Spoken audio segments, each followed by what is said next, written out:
And we're live. We're live. It's Bill, the knee pain guru. Today we're going to talk about range of motion, tibial plateau fractures 8 weeks after surgery. We got actually a couple of questions on tibial plateau fractures. So if you're watching this, you have questions about your range of motion after your knee surgery, put those in the comments section. I'll address those in just a moment.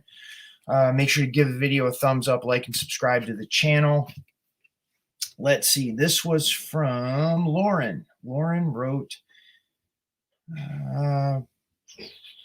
I just had a bone graft, plate, and 5 screws put in July 15th. So we are at Monday, August 16th. So about a month ago. I had a tibial plateau fracture.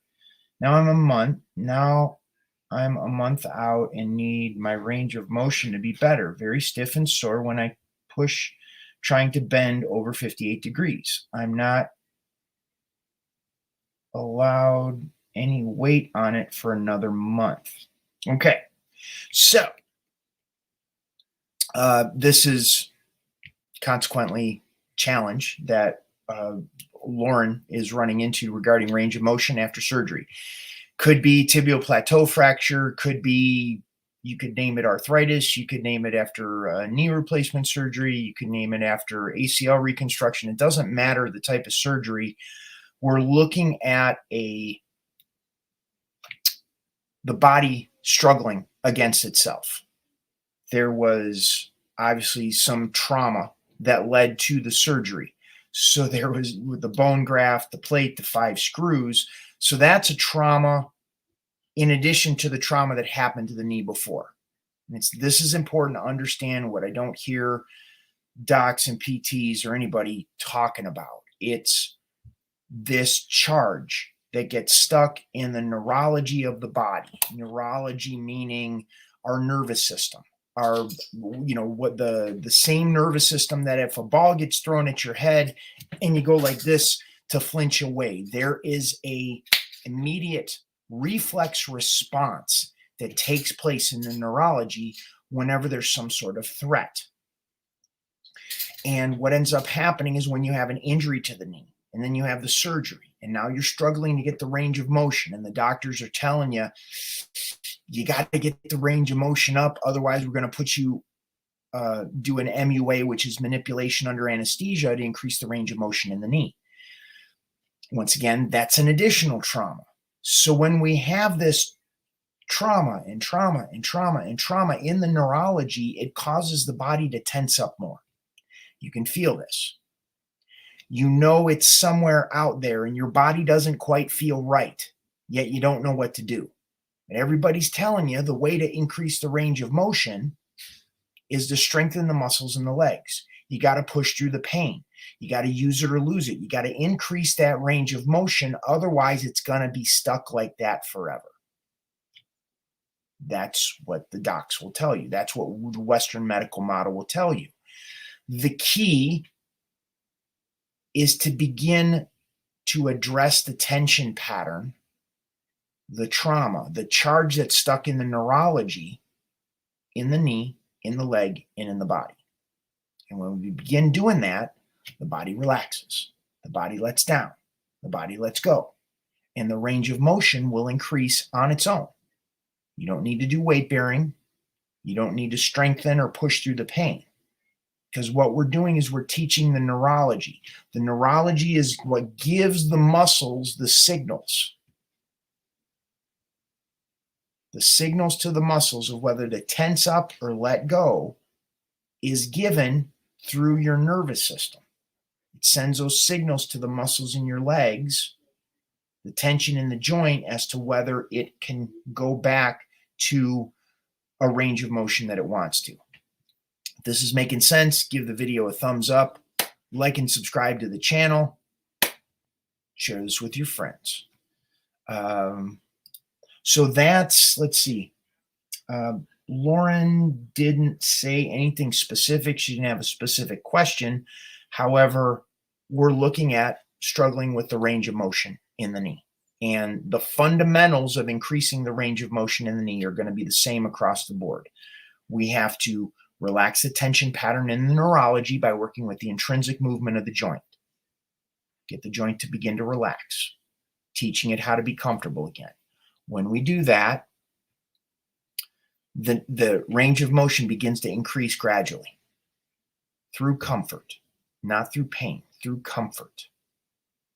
That's the first step. The second step, we want to set up the conditions in the body: water, nutrition, breathing, mindset, supplementation, stretching, mobility, exercise.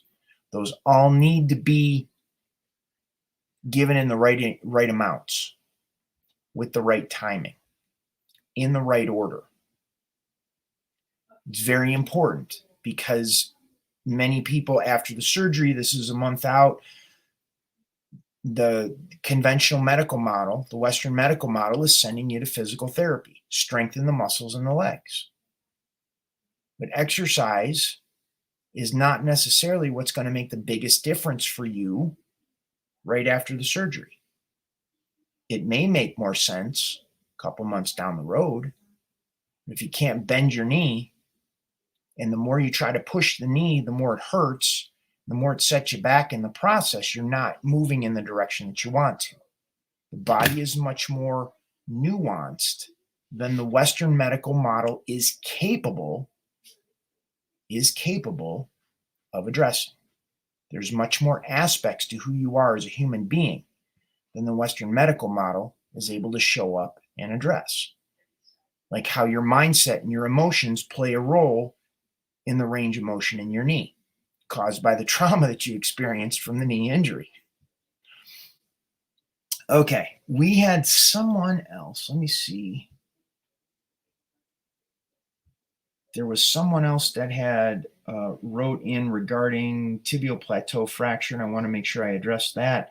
If anybody, there's a few people online here. If you have questions about tibial plateau fractures, a few people on Facebook, a few people on YouTube. If you have questions, please enter those in the comments section.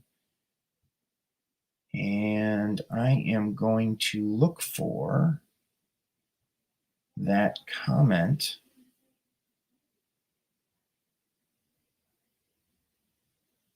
that was sent in about the tibial plateau fracture. So let's see. Oh, we got one here from Art, one about synthetic meniscus. This was how to speed up cartilage regeneration in the knee. And I guess, Art, what's the context? Synthetic meniscus. Many people, when they ask questions like Art's asking, there isn't a context for it. Does he have synthetic meniscus? Does it hurt? We need to look at your experience of what's going on, or need more of a context for the question. Otherwise, we're just kind of left out there. Well, for me, I'm just kind of scratching my head like, what about synthetic meniscus? So, Art, if you can let me know a little bit more about what you're talking about in regards to synthetic meniscus, then maybe I can help you out a little bit more.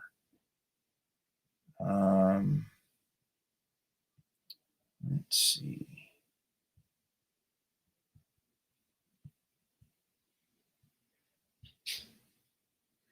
I am. Oh, this was from Raul. He had a tibial plateau fracture as well. Raul said, I'm 28 years old. I've gone through tibial plateau fracture surgery 45 days ago. In this span, I've gotten 45 degrees range of motion. Is it normal? As doctors have advised, there is only 8 weeks from the day of operation to get range of motion after the leg won't bend. Please guide. And it goes back to what I had said about Lauren's situation with tibial plateau fracture. It's a trauma to the knee. The body tenses up to protect itself. This limits the range of motion. You have the surgery, which adds another trauma on top of it. The body tenses up more. And now, just because what was fixed with the tibial plateau fracture with the plates and the screws and whatever it is the docs do, which is wonderful and brilliant. Like, it's not poo-pooing on doctors. They do have, they do provide a valuable service in the right context. It's important to understand what that context is. And once we've gotten on the other side of the tibial plateau fracture surgery, and now everything looks good, the knee is healing fine. We have, the plates and the screws and all of that in the knee is great. The bone is healing and we can start exercising and moving the knee. We want to make sure we're changing the neurology at the same time. We want to make sure that we change the neurological signaling that's going on in the knee that's causing the knee to tense up to protect itself to begin with. And what that does is it allows the comfortable range of motion to increase as well. The more we create comfort, the more the joint relaxes, the more it increases the range of motion, because you're diffusing the trauma in the nervous system, in the neurology of the knee, in the leg, in the body. So it would be the same across the board. Tibial plateau fracture 45 days ago, tibial plateau fracture 30 days ago. Anytime you're struggling with range of motion, we're going to go back to those fundamentals that I talked about earlier in the video. If you have questions, please type those in the comments section. If you'd like to know, like, what do I do now? It sounds good. You can head on over to the kneepainguru.com website. I have a newsletter list you can get on. I send you information about changing your mindset about how to get out of pain. Leading with comfort. That's the big thing. We got to lead with comfort. We have to have your mindset in a place to believe, to think that that's what you're looking for. Comfort is your key out of pain. It's your fastest way out of pain. The newsletter will help you with that. You can schedule a time for a consultation. I offer those. That link will take you to an online scheduling program. You can schedule a time to talk with me. We'll map out a strategy to get you out of pain. Once again, that's not to get you out of pain. That's to map a strategy to get you out of pain, which may include working with me. It may include working with your doctor, physical therapist, whatever that is. But we take in everything that you're doing, that you're currently doing. We got to remove some of it because some of it isn't helping you at all. Some of it is actually making your situation worse. Like when you try to push through the pain, thinking you're going to get out of pain, when you start out in pain, it's a mindset piece that is sabotaging your healing process. See people do it all the time.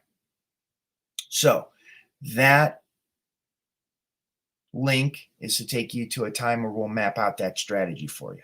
And then for those that are really wanting to get some help and support, I have my group coaching program called Knee Club. We meet on a Zoom call twice per week on Mondays. Let's see, we'll have one this afternoon at 1:30. Mondays at 1:30 p.m. Eastern, Thursdays at 5 p.m. Eastern. And then there's a private Facebook group, and you get a members area. This is where I give you your homework. So you like a tibial plateau fracture. I'm going to have you start with modules 1, 2, and 40 in the pain pattern interrupt section. That's going to begin giving you an experience different from what you're currently experiencing right now. The next time we talk, that's going to give me an idea of where we need to go from there. There's a question here. Scoot X says, heading to your site to do some research. I think I answered one of your questions the other day, Scoot X. So absolutely, do all the research you'd like. Make sure to give the video a thumbs up, like and subscribe to the channel. Share it with your friends, family, and loved ones that limp, because there's plenty of them that do.